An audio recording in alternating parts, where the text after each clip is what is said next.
আয় আল্লাহ তোমারে আমল করে কতটুকু রাজি খুশি করতে পারলাম। আরে এই টেনশন এই ভয় নিয়ে বান্দা রাত্রেবেলা ঘুমাইতে পারে না।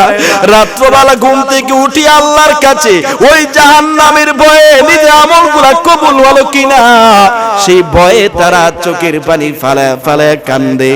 এ মুমিন মুসলমানের এইখানে তিনটা বিষয় আল্লাহ উল্লেখ করেছেন।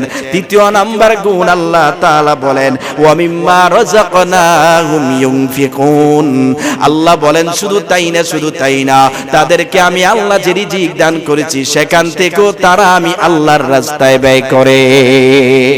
অর্থাৎ আপনার টাকা আছে, পয়সা আছে, বাড়ি আছে, গাড়ি আছে, অভাব নাই, আপনি দিনের কাজে ব্যয় করেন, আল্লাহর রাস্তায় দান করেন, আল্লাহ আপনার সম্পদ বাড়ায় দিবে। কিন্তু আমাদের অবস্থা এমন হয়ে গেল টাকা পয়সা থাকার পর আল্লাহর রাস্তায় দান করতে চাই না। এ মুমিন মুসলমানেরা, এই যে আল্লাহ তাআলা সাহাবীদের জন্য সূরা হামিম সিজদার 16 নম্বর আয়াতটা নাজিল করলেন, এটার মধ্যে তিনটা বিষয় উল্লেখ করেছেন। এক নম্বর, তারা রাত্রবেলা আরামের ঘুম ত্যাগ করে ফেলে আমি আল্লাহর ভয়ে। দুই নাম্বার হলো আমি আল্লাহর ভয়ে তারা যত আমল করে এইগুলার জন্য আমি আল্লাহর কাছে কান্না করে কবুল হলো কিনা।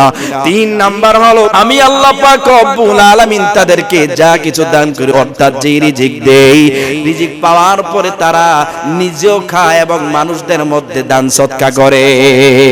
সুবহানাল্লাহ। রহমানের বান্দার তিন নাম্বার গুণ হলো ওয়াল্লাযীনা ইয়াবিতুনা লিরাব্বিহিম সুজদান ওয়া কিয়ামা। রহমানের বান্দার তিন নাম্বার গুণ, তিন নাম্বার বৈশিষ্ট্য হলো রহমানের বান্দা যারা হবে তারা রাত্রবেলা আরামের বিছানা ত্যাগ করে আল্লাহর জন্য দাঁড়ায় যাবে। এই জন্য আল্লাহ পাক রব্বুল আলামিন একটা আয়াত নাজিল করেছেন সূরাতুল হামিম সিজদার 16 নম্বর আয়াত।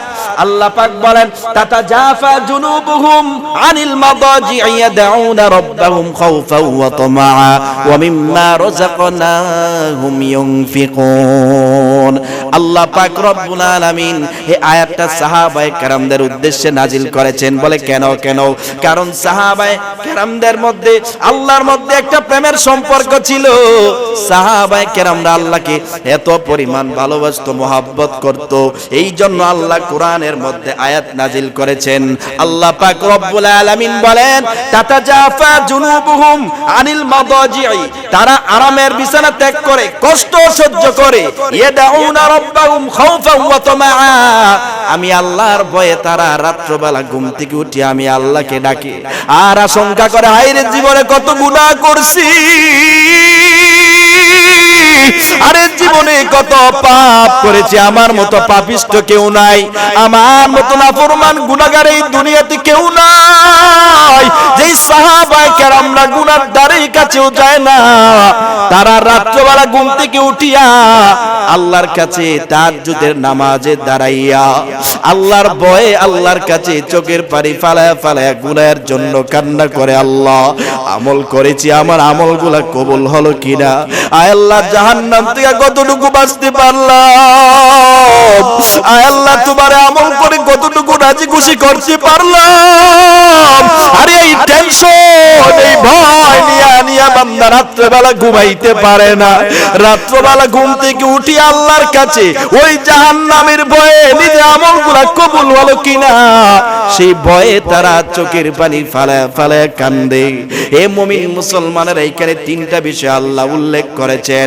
তৃতীয় নাম্বার গুণ আল্লাহ তাআলা বলেন ওয়া মিম্মা রাযাকনাহুম ইউনফিকুন। আল্লাহ বলেন শুধু তাই না তাদেরকে আমি আল্লাহ যে রিজিক দান করেছি সেখান থেকেও তারা আমি আল্লাহর রাস্তায় ব্যয় করে। অর্থাৎ আপনার টাকা আছে, পয়সা আছে, বাড়ি আছে, গাড়ি আছে, অভাব নাই, আপনি দিনের কাজে ব্যয় করেন, আল্লাহর রাস্তায় দান করেন, আল্লাহ আপনার সম্পদ বাড়ায় দিবে। কিন্তু আমাদের অবস্থা এমন হয়ে গেল টাকা পয়সা থাকার পর আল্লাহর রাস্তায় দান করতে চাই না। এ মুমিন মুসলমানেরা, এই যে আল্লাহ তাআলা সাহাবীদের জন্য সূরা হামিম সিজদার 16 নম্বর আয়াতটা নাজিল করলেন, এটার মধ্যে তিনটা বিষয় উল্লেখ করেছেন। এক নম্বর, তারা রাত্রবেলা আরামের ঘুম ত্যাগ করে ফেলে আমি আল্লাহর ভয়ে। দুই নাম্বার হলো আমি আল্লাহর ভয়ে তারা যত আমল করে এইগুলার জন্য আমি আল্লাহর কাছে কান্না করে কবুল হলো কিনা। 3 নাম্বার হলো আমি আল্লাহ পাক রব্বুল আলামিন তাদেরকে যা কিছু দান করি, অর্থাৎ যে রিজিক দেই, রিজিক পাওয়ার পরে তারা নিজেও খায় এবং মানুষদের মধ্যে দান সদকা করে। সুবহানাল্লাহ। এই জন্য আমার ভাইরা, রহমানের বান্দার যে 12টা গুণের মধ্যে মাত্র 3টা আলোচনা করেছি। রহমানের বান্দার 1 নাম্বার গুণ হলো তারা দুনিয়াতে অহংকারী ভাব নিয়ে চলে না। 2 নাম্বার হলো তারা যখন জাহেল মূর্খ মানুষদের সাথে কথা বলে, তর্ক বিতর্কে গেলে তারা তর্কে বিতর্কে জড়ায় না। 3 নাম্বার হলো রহমানের বান্দা যারা, তারা রাত্রে আরামের ঘুমকে ত্যাগ করে আল্লাহর জন্য নামাজে দাঁড়িয়ে আল্লাহকে সিজদা দেয়, রুকু দেয়, আল্লাহর প্রশংসা করে। বলেন ঠিক কিনা? এই জন্য এই গুণগুলো আমাদের মধ্যে থাকার দরকার আছে না নাই?